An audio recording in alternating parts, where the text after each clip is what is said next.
Hello and welcome back. I'm Zoe. This is my channel. Welcome. So, Booktok. Don't get me wrong, I love Booktok. I do love Booktok. There are just certain things that I either don't understand, can't comprehend, don't make sense to me, or just genuinely annoy me. And here they are. I want to preface by saying I'm not telling people this is how Booktok should be. Everyone's entitled to have it how they want it. These are things that just confuse me. I did ask followers what they thought as well. Some of those are included in here, but everything's anonymous. 80% of it is from here. I like to complain. I'm not sorry. So, the community on Booktok is vast. There are so many almost sub-communities within Booktok, whether it's just a group of friends, whether it's all people that enjoy the same genre. The issue with that is that you tend to surround yourself with people that seem to have the same opinion, whether it's on a certain genre, certain author, certain books. And when you're surrounded by that constantly and you're constantly being fed of, yes, you're correct, I agree, I think this is where half the drama comes from on Booktok, that it almost creates this echo chamber, that you're in this sub-community where everyone has the same point of view, and as soon as one person differs from that point of view, all hell breaks loose, basically. The amount of drama that is on Booktok is insane, and it drives me up the wall. Now, I am a small creator on Booktok, I will admit. I'm not huge in any way, shape or form, apart from this form. But I've always, when I joined Booktok, my view was, you are creating content for readers, not for other Booktokers. And that's one thing I do see more and more of, is it's always a lot of content aimed at other Booktok creators' trends rather than your reading experience, you sharing who you are, your personality, what you're reading, what you're doing, what you thought of books. And that's something that has never made sense to me. A whole section of Booktok, again, is follow for follow. I will never understand the videos that are a reader follow party. If you don't know what a reader follow party is, someone will use an audio that says reader follow party. It's something along the lines of, like my video, follow me, I'll follow you back, follow everyone in the comments, and it's a way to boost your following. But I've always been an advocate of, this does not work. This does not help your views, this does not help your engagement, because everyone's in it for the same reasons. Everyone's in it for the same selfish reasons. I did a video a while ago where I actually did the maths on it because I'm a massive nerd. And if you follow 5,000 people based on the average time someone spends on TikTok per day, watching one video for each of those 5,000 people is 17.3 days. It doesn't make sense. One thing that a lot of people on Booktok say is like, oh, I'm just following everyone because I want to make lots of bookish friends.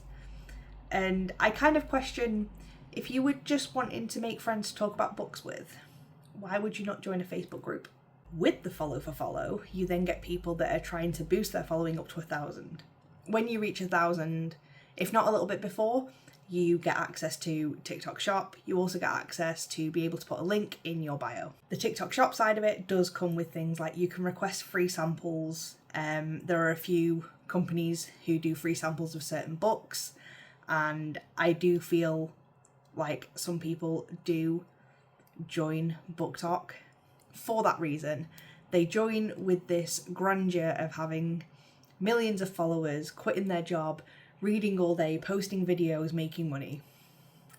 It's not the reality, is it? And with the link in your bio, you can link it to an Amazon wishlist, which people can then buy you books, which are called book fairies. And don't get me wrong, the concept of a book fairy, I think, is a really nice thing. It's a way of someone showing either, I appreciate your content, I like what you do, I've read this book, I think you would really like it. The concept behind what they are, I love. I think it's such a generous thing to do. I really like it. What I don't like is how book fairies have almost become a currency within Booktok, and it almost becomes this form of status that, oh, they got 20 fairies in a month. They must be doing really well. And it doesn't matter. Your content could be the best thing in the world. And if your audience are people that maybe don't understand the book fairy concept, or even just don't have the money to, which is completely valid, that doesn't make you a worse off creator. Once you have a link in your bio and people can buy you fairies, there are trends that go around. There are some for different days of the week. You have Wishlist Wednesdays, you have Fairy Fridays, where these are where someone will post going, Happy Fairy Friday, comment what you would like off your wish list. If you fairy someone, let them know. It just feels beggy. You are swept up into it. I will openly admit that at the start of my Booktok journey, I did join in with these. But this leads back to the echo chamber in that everyone else is doing it. You think this is normal culture within the entirety of Booktok. It's not. So you see every single day there is some form of post relating to some form of freebie. And this kind of leads on to my next point in that I do believe a lot of people join Booktok for the wrong reasons. Another thing I see a lot of is things like engagement farming. And I don't mean as in like the call to action, the way you're meant to do it in the drop in the comments if you agree, don't forget to like and subscribe, don't forget. That's normal. What isn't normal is the kind of engagement farming where there's no content involved in it.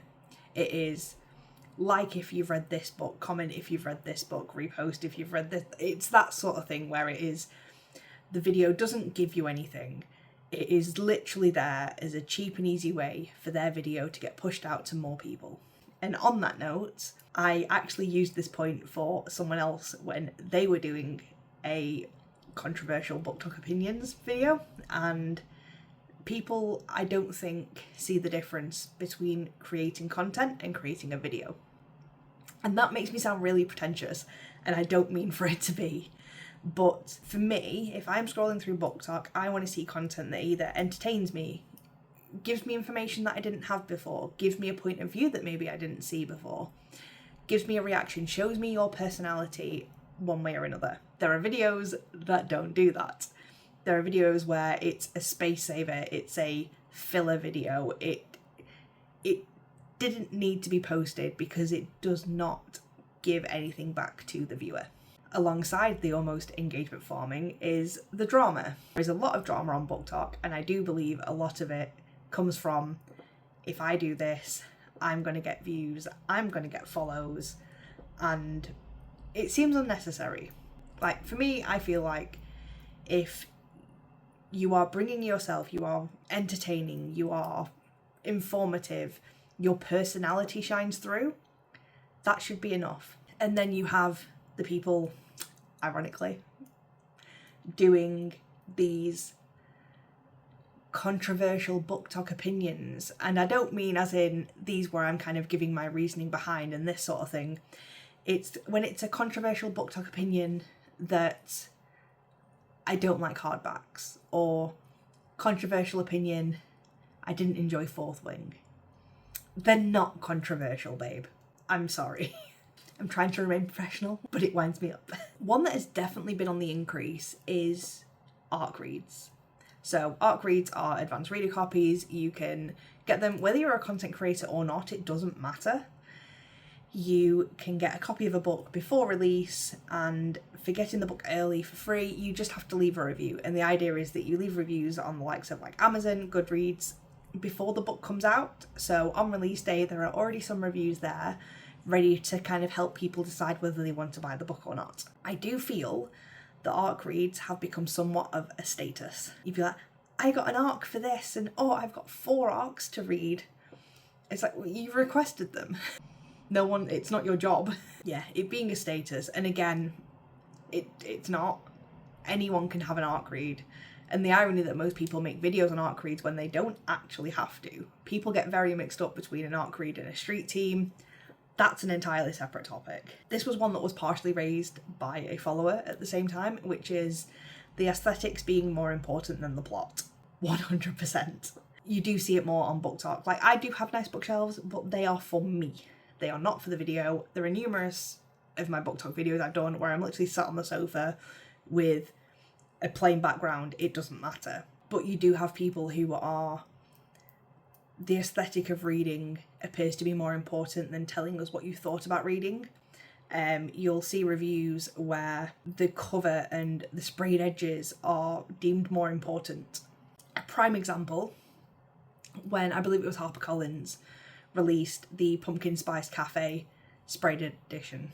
I think I viewed 11 videos talking about the sprayed edge before I even understood what someone thought of the book or what the book was about. Again, I've seen people do TikTok shop ads where they are like, look at these, they're gorgeous. I'm like, okay, they are quite nice, but what's the story about?